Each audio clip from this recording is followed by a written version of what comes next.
दक्षिण कोलकाता से इस बार बीजेपी के टिकट पर अपना भाग्य आजमा रहे हैं पश्चिम बंगाल के दिग्गज नेता तथागत राय।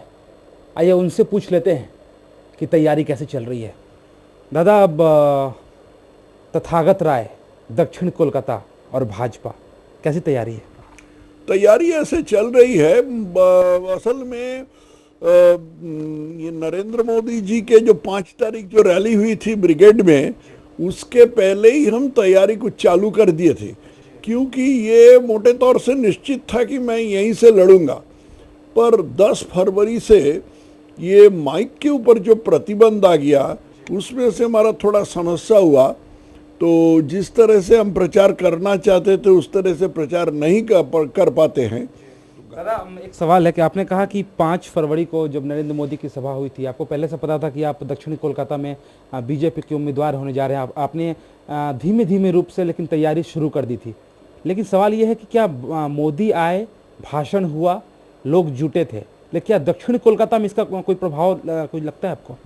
जरूर प्रभाव होगा, सारे बंगाल में प्रभाव होगा। दक्षिण कलकत्ता क्या बंगाल के बाहर है? बाकी क्षेत्रों में जैसा प्रभाव होगा दक्षिण कलकत्ता में भी ऐसा ही होगा। एक सवाल है कि आप जिनके सामने खड़े हैं, सुब्रत बक्सी, ये इलाका मुख्यमंत्री ममता बनर्जी का है, तो कहीं ना कहीं एक बहुत बड़ी चुनौती है आपके सामने कि दीदी का इलाका है, यहाँ पर वोट मांगना और लोगों का वोट लेना दोनों कठिन कार्य है। कितने तैयार हैं इस कार्य के लिए? और सुब्रत बक्सी का सामना, साथ में नंदिनी मुखर्जी हैं, माकपा की उम्मीदवार हैं, पिछला चुनाव लड़ चुकी हैं वो उपचुनाव, तो क्या लगता है आपको कि कितनी चुनौतीपूर्ण होगी आपकी लड़ाई? देखिए, पहली बात तो ये है कि ये मानने के लिए मैं तैयार नहीं हूँ कि ये दीदी का गढ़ है या और किसी का गढ़ है। किसी का गढ़ नहीं है। दक्षिण कलकत्ता के जो आदिवासी है वो सारे शिक्षित है, वो जागरूक है, वो राजनीति के बारे में समझते हैं, और वो किसी का कृतदास नहीं है, किसी का स्लेव नहीं है।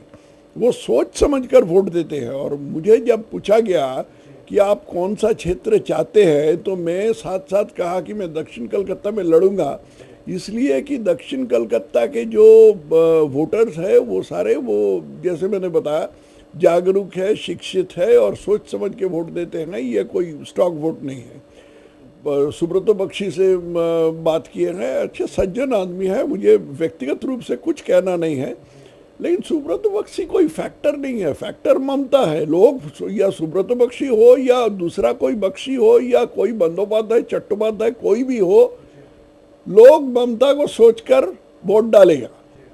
तो मुझे जनता के पास ये साबित करना है कि किसी आंचलिक दल को लोकसभा वोट में जिताना एकदम बेकार है। ऐसे किसी दल को केंद्र में भेजना उचित नहीं है। ये हम जनता को समझाएंगे, झगड़ा नहीं है। यानी आप टेंशन फ्री हैं पूरी तरह? बिल्कुल टेंशन फ्री है। टेंशन किस बात का? टेंशन किस बात का? मैं अपना नीति पर लड़ूंगा, मैं मोदी हवा पर लड़ूंगा, मैं नरेंद्र मोदी का केंद्र में प्रधानमंत्री के नाते लाने के लिए लड़ूंगा। और मैं ये, और कोई तो प्रधानमंत्री नहीं बन सकता है। अभी नरेंद्र मोदी का विकल्प है एकमात्र केओस। मतलब केओस को हिंदी में क्या कहते हैं? केओस ही बोलते हैं ना। नरेंद्र मोदी का विकल्प है केओस, और तो कोई बन नहीं सकता है। कांग्रेस तो हार चुके हैं।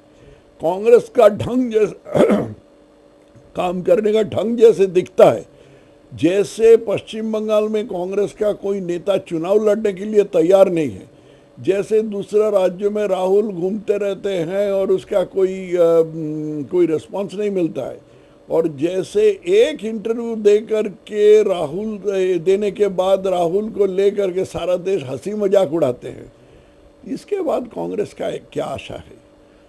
चलिए ठीक है। तथागत राय जो हैं वो बहुत ही टेंशन फ्री हैं और उनका कहना है कि टेंशन वो लेंगे नहीं, बल्कि जो विपक्षी पार्टियां हैं और उनके जो उम्मीदवार हैं दक्षिण कोलकाता में, उन्हें टेंशन देंगे।